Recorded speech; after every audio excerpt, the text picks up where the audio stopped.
Did you escape the Taj attacks? 25th November was one of my very dear friend's birthday, and the party got really interesting. So I happened to reach home late. And the next morning, I called my boss and asked that, can I take my day off? From my 4 years working in Taj, I've just taken one sick leave. Wow. So, having done my schooling and high schooling, I thought I need to have some skills in terms of practical and theoretical. And that's how I joined a hotel management college. I honed my theory skills. And after that, I was with the Tatas for around 4 years. So, In the Taj hotels. yeah, so then I was a management trainee initially, and I got a posting at the Taj Mahal, Mumbai. And I worked there for a year as a management trainee, and the rest of the years I was managing a few outlets for the hotel. And this was back, I think, in 2008 to 2012. Did you escape the Taj attacks? I joined in 2008. The attack happened also while I was part of Taj. So from my 4 years working in Taj, I've just taken one sick leave because 25th November was one of my very dear friend's birthday, and the party got really interesting. So I happened to reach home late. And the next morning, I called my boss and asked that, can I take my day off? Wow. So that's the only day that I took. But yes, it was quite a moving, experience for us. That was my first year at the Taj. And I think that really got all of us stronger and made us realize, inflect upon, the way we live our lives. So, honest guys, I didn't know about this at all. I didn't know that you were actually there when this happened. Wow. Quite a story. What is your longest running family restaurant and what does it serve? My current family business, it's called license number 48 in Maharashtra. We started in 1980s, which my dad manages, and it's been almost like 42 years that he's been running in day out. So when people talk about, being monotonous in a job, but I say that, for how many years will you keep learning new skill set? A point comes in life where, you need the sense of fulfillment of what you're actually doing. And on the side, definitely hone your skills. So that's what I've seen my dad and my family, my granddad doing it for year on year. And that's how I've seen in Taj as well. My colleagues and team members, they're doing the same thing for the last 30 years. Like a steward or a trainee steward or a manager in Taj, I've seen them doing the same thing, having the same position for 25, 30 years, and they are really enjoying it. So that's something which, being stable, stability is something which I took inspiration from them. But did your dad have targets? कि अभी मुझे turnover इतना बढ़ाना है, or I want to start new restaurants? Because I think the one that you have right now in Santa Cruz is still going on for Right. 40 years. Right. So was your dad not ambitious, and did you push him? Why are you not starting new? But it was the other way around. So when I left Taj, I had targets, but there was a resistance from his end that no, what we are doing, is the right way, and what you've probably learned in Taj, it doesn't account for anything in the real world and all of that. So what was the real world? Tumhara restaurant, your dad's restaurant serves what? It's a multi-cuisine restaurant. We serve non-veg also. We serve alcohol also. Everything what Boma doesn't serve, we serve that. But it's something which, it's difficult for them to see, slight changes in the current organizations by the way they've run it. So it was, challenging time to again and again convince them, even for an ad to Zomato, because I remember in 2011 when Zomato launched, they used to run these banners and ads. Told my dad that, there's this banner, I think we should do it to promote our restaurant, and the cost of it is 5,000 rupees a month. I remember for 3 months I had to fight for that 5,000. And now our average spend, what we do is north of 1 crore yearly. So that's how, but that's again the beauty of learning, keeping the old traditional values as well. And, seeing, adapting with the ever-growing changing times, how to club them together in a nice way. So that's, I think, a full credit goes to my dad to, make me learn the hard way as well and the traditional way.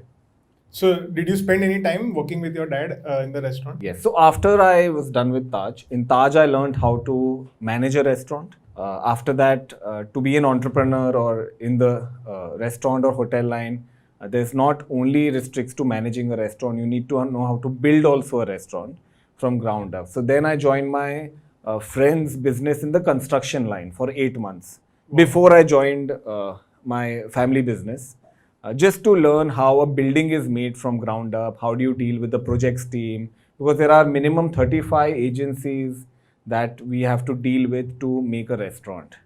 It's not just आप एक chef ले आओ और एक आप kitchen से कोई ले आओ और आपका रेस्टोरेंट खुल गया. You know what people think. You know, I make great food at home. I think I should open a restaurant. So there are 35 agencies that we deal with. And after that, I worked with my dad for 4.5 years. You know, I ensured that the restaurant in which he was running, little bit of changes in the ambience and the food. And that's the time I asked one of my colleague who was with me in hotel management to join me. So he was working as a head chef in one of the Mahindra properties. And he left his corporate career and joined my family business around 12 years back.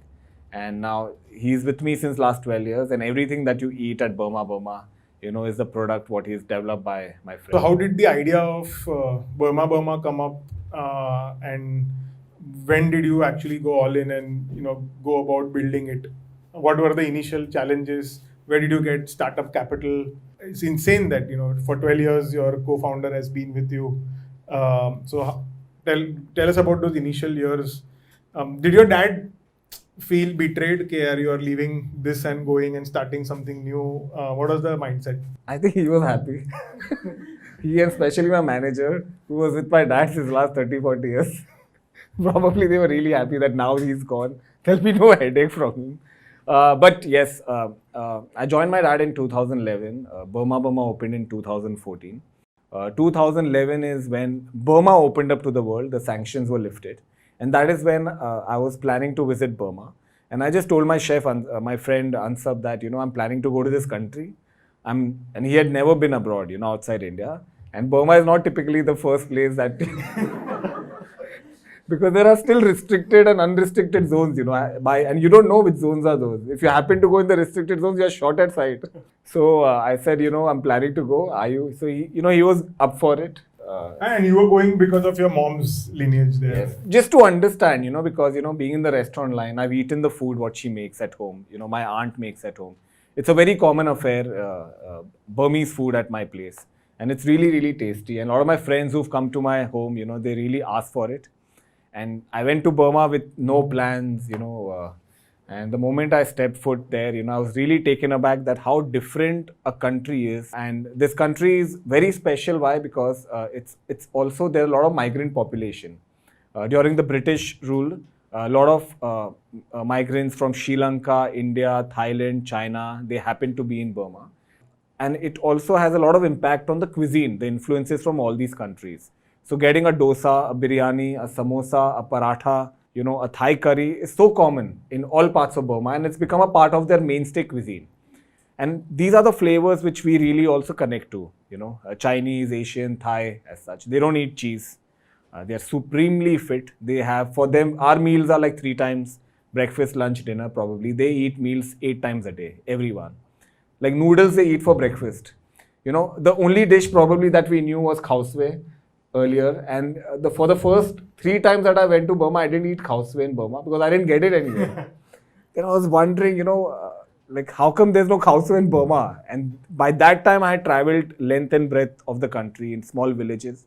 So someone told me that khao is a breakfast dish which people have it at 6:30 in the morning.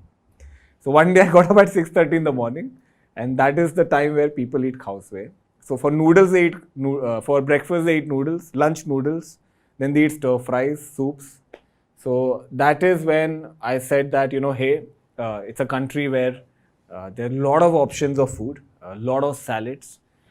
So why not bring a part of it to India? There were no organized Burmese restaurants that time in India. So that is a concept which stood with me. Definitely when I came back, ideas are great. Concepts are very easy and cheap. But execution is the main. Getting the finances, getting the team, getting the manpower is the difficult part, right? That is when I thought I may love it at home because of my own biased values. But what if outside people don't love it? Like a tea leaf salad, I love it. But what if you don't love it? So that is the time when we kept small Burma at fun and fairs. So there were these Anand Melas at schools. In fact, I remember even putting at a sunburn, back in 2013. It used to get sold out in a couple of hours' time. In fact, by 1:30, we had to go home again, make the houseway and some noodles, and again bring it back.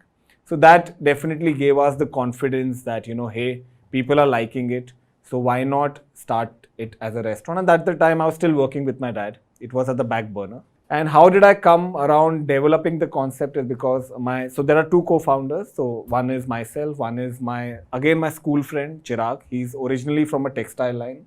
So I happened to travel to Guangzhou with him. He has offices in Guangzhou just to learn about the kitchen market there. A lot of equipments in India are brought from Guangzhou. And that is the time I saw his work ethics, in terms of how he deals with people. And of course, any restaurant would require finances. That time was around 1 crore plus. And definitely me or my dad, my family, we didn't have that much finances at that time. So you needed a partner for financial reason as well. And it's always great to have partner because, there are more synergies, complementing skills which someone else puts. So that is when he proposed the idea, and who wouldn't want to diversify, because he also comes from a very traditional line of textiles. He joined his family business. And I said that, I have this idea called Burma. I've been doing some pop-ups around the country. It's been very popular. So if you want to do it, we can do it together. That's how it was, just like a conversation on the flight. And that is when we came back and then we started this company. And in 2014, we got a great venue in Kala-Ghoda, Mumbai. And we started the restaurant. I took a loan of around 8 lakh rupees from my dad to start the company. And that is how the seed of Burma was planted in Mumbai.